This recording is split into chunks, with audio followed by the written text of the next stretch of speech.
আজ আমি দ্বিগুণ স্বাদের একদম পারফেক্ট ঝরঝরে পোলাও রান্না করব।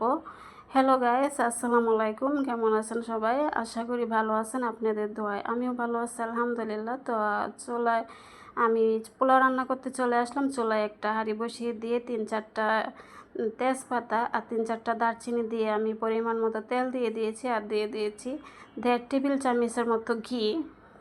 ঘিটা দিতেই হবে, তা না হলে পোলাও যে আসল স্বাদটা আসবে না। আপনাদের কাছে অ্যাভেলেবেল না থাকলে না দিলেও চলবে। তো আমি এখানে বেশি করে পেঁয়াজ কুচি দিয়ে দিয়েছি, দিয়ে পেঁয়াজটাকে আমি নেড়ে ছেড়ে নিচ্ছি।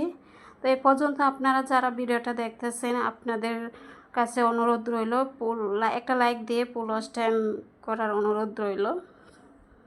তো পেঁয়াজটা ভাজা হয়ে গেছে, এই দেখুন পেঁয়াজটা বেরেস্তার মতো হয়ে গেছে। তো এখন আমি পেঁয়াজটাকে উঠিয়ে নেব। আমি কিছুটা পেঁয়াজ ভাজা রেখে আমি বাকিটা উঠিয়ে নিচ্ছি। আমি বাকি পেঁয়াজটা উঠিয়ে নিচ্ছি। এখন আমি দইয়ে পরিষ্কার করে রাখা চালটা আমি এখানে দিয়ে দেবো। তো চালের সাথে আমি লবণটাও দিয়ে দিয়েছি, আর এই চালটাকে আমি 1.5 ঘন্টার মতো ভিজিয়ে রেখেছিলাম। এতে করে ভাতটা অনেক ঝরঝরে হবে। আর পোলাও চালটা অবশ্যই ভিজিয়ে রাখতে হবে 1 ঘন্টার মতো, তা না হলে মানে যেমন ঝরঝরে ভাত চাইবেন সেরকম হবে না, লেটকা লেটকা হবে।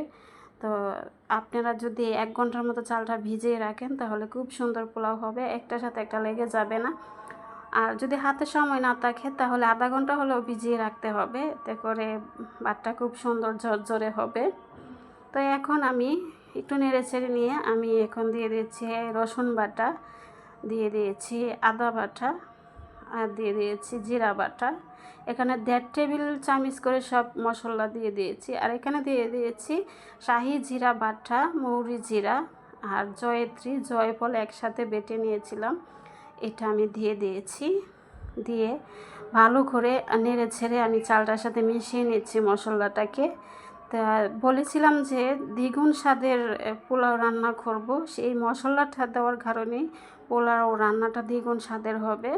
তো অনেকে মশলা দিয়ে খায় না, অনেকে সাদা পোলাও রান্না করে কোনো মশলা দেয় না, সেটাও স্বাদ হয়, তবে সেটার তুলনায় মশলা দেওয়ার পোলাওটা দ্বিগুণ স্বাদ হয়, মানে অসাধারণ স্বাদের একটা পোলাও হয়। যারা আপনারা মশলা দিয়ে খান অবশ্যই বুঝতেই পারছেন কতটা টেস্ট হয়, সাথে আবার ঘি দিয়েছি।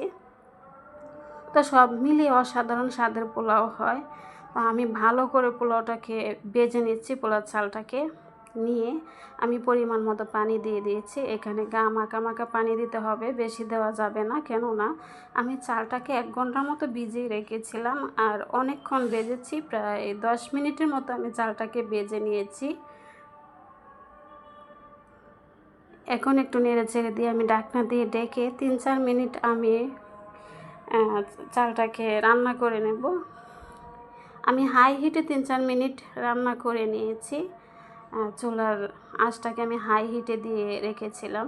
তো 3-4 মিনিট পর ফিরে এসেছি, দেখুন এখন এরকম হয়েছে। তো আমি কিছু কাঁচামরিচ দিয়ে, আস্ত কাঁচামরিচ দিয়েছি, এটা ঝালের জন্য না, ফ্লেভারের জন্য। দিয়ে আমি সব একটু নেড়ে ছেড়ে মিশিয়ে নিয়ে আমি একসাথে করে আবার ঢাকনা দিয়ে ডেকে রেখে দেব 10 মিনিটের জন্য ভাপে। তো 10 মিনিট পর আবার ফিরে আসলাম, দেখুন কত সুন্দর একদম ঝরঝরে পোলাও হয়েছে, একটার সাথে একটা মিশে যাবে না, এত সুন্দর পোলাও হয়েছে, খুবই সুন্দর, আর সিদ্ধও হয়েছে সুন্দর। এখন আমি ওই যে বেরেস্তাটা আমি বেজে রেখেছিলাম সেটা উপরে ছিটিয়ে দিয়ে দিচ্ছি।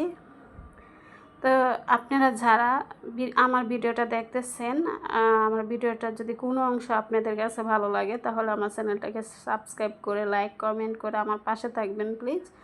আপনারা যদি আমার পাশে থাকেন তবেই আমি এগিয়ে যেতে পারবো, সাফল্যের মুখ দেখতে পারবো। আপনারা যে যেখান থেকে দেখতেছেন আমার ভিডিওটা, আপনাদেরকে অসংখ্য অসংখ্য ধন্যবাদ আমার ভিডিওটা আপনাদের মূল্যবান সময় দিয়ে দেখার জন্য। আর যারা সাবস্ক্রাইব করে দিয়েছেন আপনাদেরকে অসংখ্য অসংখ্য ধন্যবাদ, আর যারা করেননি প্লিজ আমার চ্যানেলটাকে সাবস্ক্রাইব করে আমার পাশে থাকেন প্লিজ। তো আমি নেড়েছে বেরেস্তাটাকে মিশিয়ে নিয়ে আবার 5 মিনিটের জন্য দমে রেখে দিয়েছিলাম। তো এই দেখুন খুব সুন্দর সিদ্ধ হয়েছে আর খুবই ঝরঝরে হয়েছে আর খুবই স্বাদের হয়েছিল।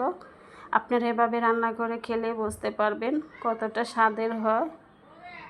এখন আমি ঢাকনা দিয়ে চুলা